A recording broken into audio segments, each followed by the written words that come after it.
श्री गोपाळ कृष्ण भगवान की जय. लीळा नंबर 346चा उर्वरित भाग. तेव्हा मा दायसा म्हणाली, जीजी सर्वज्ञांना जीवाबद्दल काहीच वाटत नाही. जीव स्वर्गात गेले तरी काय किंवा नरकात गेले तरी काय, आणि सबवत सर्वज्ञ जीवाकडून नरकाकडे जाण्याआधीच क्रिया करून घेतात. आणि हे ऐकून सर्वज्ञांनी आवेशाने मांडी ठोकली. सर्वज्ञ म्हणाले, असे कोण म्हणतो बाई? असे म्हणून आसनावर उठून बसले. मग महादायसाने सांगितले, जीजी मी मगा दादोसांच्या मुक्कामाच्या ठिकाणाकडे गेली. तेव्हा दादोसांनी विचारले, रूपे तुम्ही स्नान केले?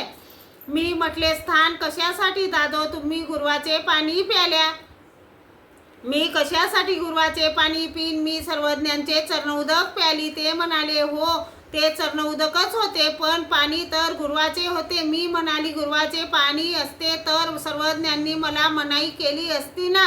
तेव्हा ते म्हणाले, सर्वज्ञांना त्यांचे काय वाटेल? त्यांना जीव स्वर्गात गेले तरी काय किंवा नरकात गेले तरी काय? मी म्हणाली, आपुल्याचे वाटणार नाही.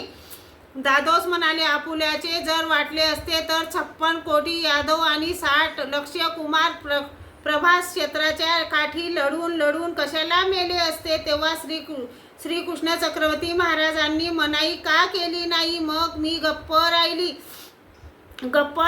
जी सर्वज्ञ म्हणाले, ते नरकाला गेले असे कोण म्हणतो बाई? शिवाय श्रीकृष्ण चक्रवर्ती महाराज त्यांना वारंवार बजावत राहिले की मादक पदार्थ सेवन